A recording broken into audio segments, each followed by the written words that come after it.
So why are we here? As Professor Elliman touched on and Dean Traynor said, we're here to talk about economic justice issues. And why is this important? Because I believe that without an economic agenda, civil rights issues are often talked about in a way that aren't real.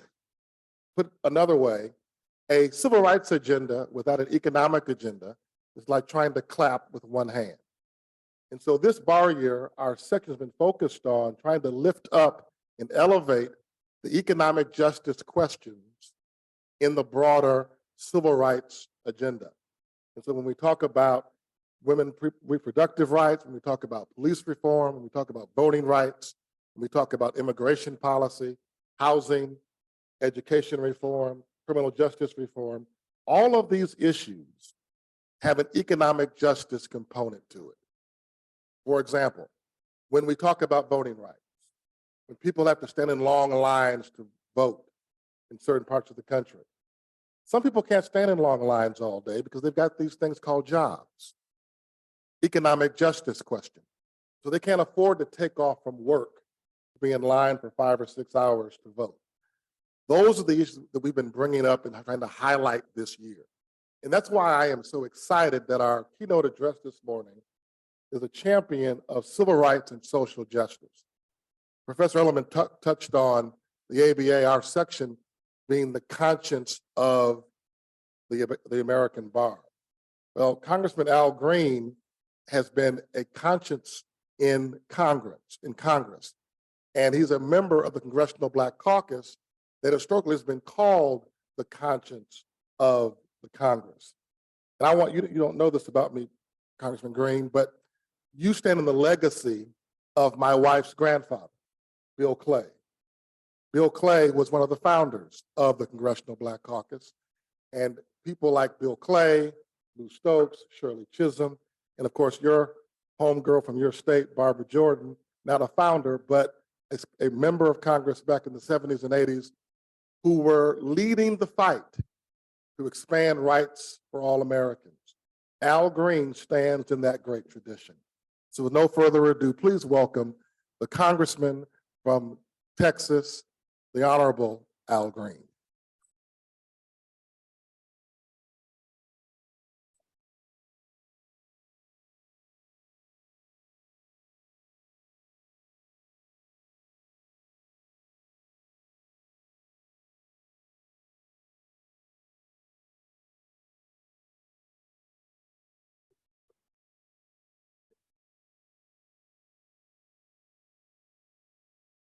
Thank you very much, Juan. That was a marvelous introduction.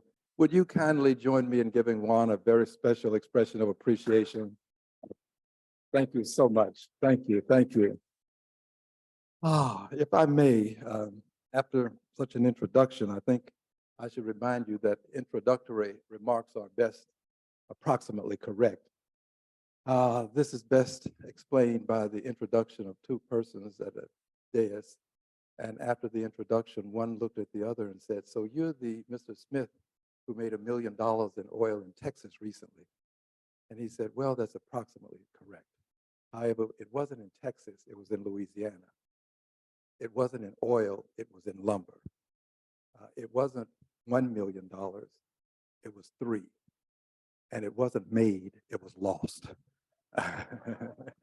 And then he said, "And my name is Jones, not Smith." So please accept those remarks as approximately correct. I consider it a preeminent privilege to be here, indeed a splendiferous honor. And I'm really looking forward to this because it's historic, and I hope that I will be what you expect, and that this will set the tone for future events. I do have to thank some persons before going into my message. Paula is the best. Met me at the door, made sure that I had access to all of the things that I need. By the way, I think it's very neat that in your necessary facility, there's a door that says, "This is not the toilet." Somebody, you have multiple doors that you haven't been in the men's side, so you don't understand. As you can see, I like to relax and make myself at home. I want to thank Juan again for what he's done with this program, bringing it to fruition. I'd like to thank the Dean. Dean, you are a part of a historic institution that has done many great things. I'll say a few more things about Georgetown in just a moment, but your leadership is making a difference, and I thank you. Mr. Elderman, I plan to read your latest book and appreciate what you have done. With reference to Georgetown itself, the Tice family happens to live in my congressional district, and their son, Austin, is being detained in Syria. I spoke to them last night. They discovered that I would be speaking here today, and I told them that I would make mention of the fact that they still have great reverence for this institution and how this institution has still, to this day, been a part of the effort to free Austin Tice, who is detained for more now than 2 years in Syria. So to the Tice family, I want you to know that I have kept my promise, and I've made this comment because it comes from my heart, and it means something to me to have your son liberated and brought home. I want to thank the university. This university, quite frankly, has done what we are trying to get the country to do, the United States of America. The university has atoned, and there's something to be said for atonement and transparency. Back in 1838, there were 272 enslaved persons who were sold for about $3.3 million in today's dollars. And this was done in part to help pay off the school's debt. Well, this school, in September of 2015, formed a working group on slavery and memory and reconciliation to explore the history of slavery, something we're trying to get other institutions to do. And this school, in 2019, established a reconciliation fund that awards $400,000 annually for community-based projects within descendant communities, meaning those who are the descendants of enslaved people. There are times when you appreciate by simply hearing words and allowing them to matriculate through your mind. But there are other times when you want to give a very loud expression of appreciation. I think Georgetown deserves a very loud expression of appreciation for the atonement process and the way it has demonstrated that we should let the world know that we regret, but we do more than regret. We make amends by doing things that can make a difference. Let's give Georgetown a big hand, please. A big hand. Now, friends, I really was expecting a Texas-sized expression of appreciation. That was more like Dallas-Fort Worth. So now let's try that again. A big expression of appreciation for Georgetown University. Now, okay, I'm awake. Friends, August 20th of 1619, the White Lion landed in Point Comfort near what we now call Norfolk, Virginia. This was a seminal moment in the history of the United States of America, seminal moment in time. You might note that this date was before the Mayflower landed in this country. So these descendants who were traded for goods, these persons who were traded, they came before the Mayflower. They are the persons who are part of the history that is not properly celebrated, commemorated, appreciated. And what we would like to do is talk more about this history and do more to acknowledge and appreciate. Do what Georgetown has done. Appreciate the history and the people. These are the people who worked arduously. They They built the roads and the bridges. They labored laboriously. They laid the foundation for the America that we enjoy today. I am a proud descendant of these enslaved people, and their lives should be commemorated. This is why, if you'll note on that document we passed out, we have a Slavery Remembrance Day. In this country, we have a 9/11 Remembrance Day. We have a Pearl Harbor Remembrance Day. We have a Holocaust Remembrance Day, and we should have these Remembrance Days. But we don't have the same official Slavery Remembrance Day. This is not something that would encroach upon the date that we now celebrate for freedom, the freedom of the slaves, Juneteenth. It won't encroach upon Juneteenth. Juneteenth is about celebration. This is about the commemoration of the lives, the people who suffered to make America the great country that it is. Last year, we had the first official commemoration ceremony in Houston, Texas. On short notice, we received more than 1,000 people to attend a commemoration ceremony. This is something that I'd like to see us do here in Washington, D.C., have a commemoration ceremony. Last week, we passed legislation to have a commemoration ceremony in Freedom Hall on the campus, and the campus, not Georgetown, but the campus of the government. And we're going to have a Holocaust commemoration. And I'd like to see us have a slavery commemoration. Our Jewish brothers and sisters have shown us the way.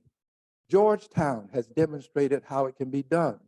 We need to follow, and we need to do this so that we can gain greater respect for the people who made America the beautiful, a more beautiful America, such that we enjoy much of the richness of America that we have today. After all, they did labor for more than 300 years, 240 years, a couple of centuries plus, without any recompense or remuneration. And we ought to appreciate them. So I'm interested in having this Slavery Remembrance Day. But we also need to do something else, because in 1956, the Congress of the United States of America, that would be the House, the Senate, and a law was signed by the President, according a Congressional Gold Medal, which is the highest honor that the Congress can bestow. A Congressional Gold Medal was accorded Confederate soldiers. In this country, we revere the enslavers and we revile the enslaved. There are Lehigh schools across this country. We have very few, if any, I know of none, named in perhaps Dr. King, but Dr. King was not an enslaved person. We have not commemorated the people who built the country to the same extent that we have celebrated the people who were the enslavers. There should be a Congressional Gold Medal accorded to the enslaved people who sacrificed their lives, born into slavery, lived as slaves, and died as slaves. We should commemorate their lives with a Congressional Gold Medal. Now, that's the kind of thing you would applaud for if you appreciate what I've said.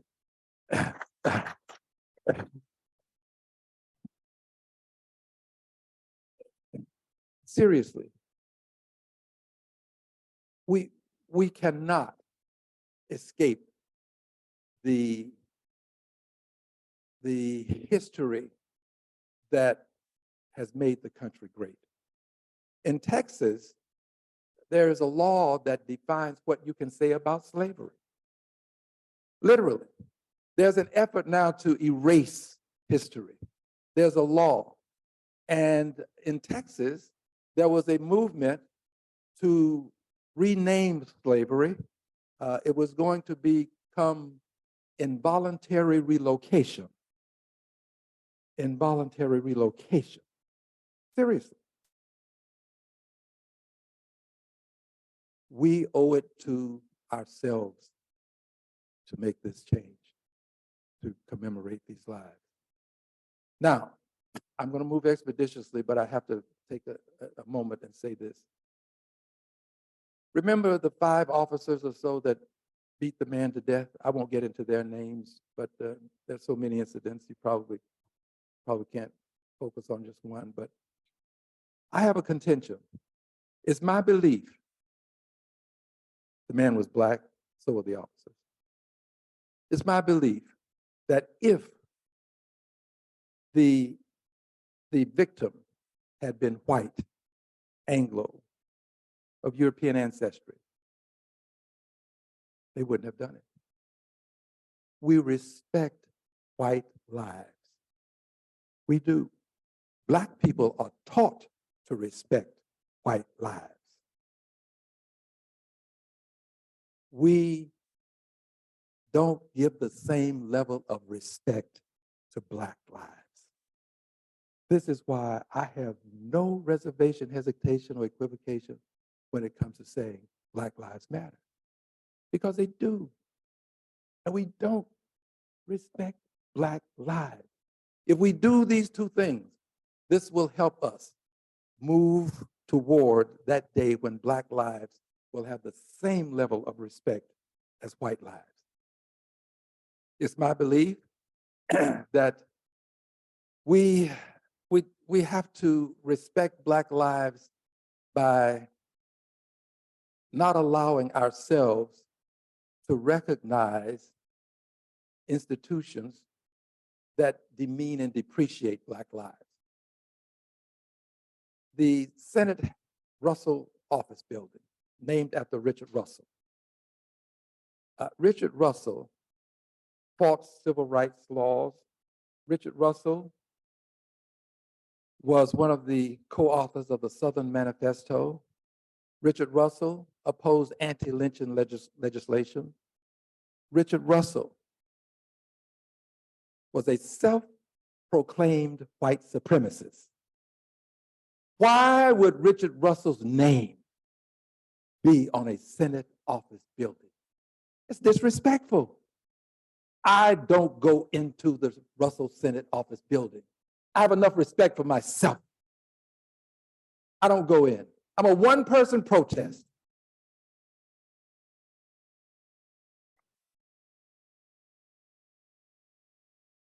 Within that office building, there is a rotunda. It's the only one that I know of on the Capitol where there is but one person being commemorated. There is a statue of Richard Russell in that rotunda. The statue needs to be removed. His name needs to come off of the building. The same Senate of the United States of America that changed the names of military bases that were named after Confederate generals, that same Senate has the authority to change the name on the Russell office building. Same Senate. I'm a Democrat. This is not about Democrats or Republicans. Note I said Democrats or Republicans, because it's about Democrats and Republicans. Democrats have taken for granted African Americans, and Republicans have ignored African Americans. This has to change. I didn't come here to give you a political speech. I came here to tell you the truth. If you know the truth, somewhere it's written it'll set you free. I'd like to free a few souls today if I can. We, friends, have to take his name off. They said, well, whose name would you have, Al? I don't have a name. Let it revert back to the name that it had before it became the Russell Office Building, which was the old Senate Office Building. Old Senate Office Building. That way you don't get caught up into whether it should be named after Dr. King or some other person.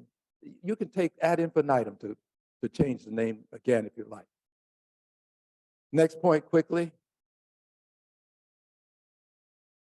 I was the chairperson of the subcommittee on oversight for financial services. We had the major banks come before us and major insurance companies. The major banks engaged in slavery through their predecessor institutions. They acknowledged it. Some of them have done some things to atone. The question was, have you done enough? They all agree that they have not. They have not. A lot of their success today is resting on the foundation that was laid by their predecessor institutions that bought people that did, well, they repossessed people. They were treated like chattels. You could get a loan to buy slaves, and if you didn't make your payments, then the slaves would be repossessed, just as you would repossess furniture or house. And the insurance companies insured the slaves. If the slave died, the holder of the policy could get some sort of compensation for the loss of his property. There needs to be atonement. Georgetown has given us the supreme preeminent example. Those banks and those institutions should do as Georgetown has done, acknowledge truth, and then atone. Which leads me to the part of the program that you came for, a Department of Reconciliation. I believe that we need a commission for truth and justice. Georgetown had a similar committee. I believe that we need to have more than atonement. Atonement I see as a private sector issue. Reparations I see as an issue associated with the government because it was the government that sanctioned slavery. I believe that we need reparations. But I want today to tell you how we can achieve this, how the best way to do this. We need a Department of Reconciliation because a Department of Reconciliation, similar to other departments, we have a Department of Commerce, a Department of Labor, Department of Defense. These departments report directly to the president. We need a Department of Reconciliation with a Secretary of Reconciliation who reports directly to the President of the United States of America. And this department would survive presidencies. This is not going to be something that will take place over the course of one term or 2 terms of a given president. It's going to take years, may take decades. But if we have a Department of Reconciliation, we show that we're committed to the elimination of invidious discrimination. And a Department of Reconciliation would deal with more than racism. We have to atone for the Trail of Tears. We have to atone. We have not atoned for the Trail of Tears. We took the land and forced people to migrate across some great distance at the cost of many lives. We've got to atone. We've got to show some remorse, much more than we have, for what we did with internment and the people who came here and built the railroad. A Department of Reconciliation would deal with all forms of invidious discrimination so that this country can live up to its true Prieto, liberty and justice for all persons being created equal, endowed by their Creator with certain inalienable rights, among them life, liberty, and pursuit of happiness. We can live up to these things, but we need a Department of Reconciliation. I have contended that it ought to have a budget that is indexed to the Defense Department. I've said 10%. That way it will be funded, by the way. You won't worry about whether you're going to get funded. I assure you the Defense Department will be funded. We would have undersecretaries of reconciliation. We can have now reparations as one of the committees or commissions associated with the department, the Truth and Justice Commission. But all of these things would be facilitated by virtue of having a Department of Reconciliation. These are the things that I think can make a difference. I want to, again, thank you, and I want to ask you to join me in my effort to have a Slavery Remembrance Day on the campus of the Capitol. This year, it would be the first, it would be historic. This is historic. The Slavery Remembrance Day would be historic. And we'll do this because we have concluded that we are the people who will bend the arc of the moral universe toward justice. Dr. King says that it's long, but it bends toward justice. But he didn't say that it does it on its own volition. It takes people to bend the arc of the moral universe toward justice. We are the people. This is the time. Let us stand together and make a difference for the unborn generations that can benefit from what we will do. Let us make posterity proud of this generation in that we did not prolong what should have been done some 200 years plus ago. Thank you very much, everybody. I greatly appreciate the opportunity to speak to you. Thank you.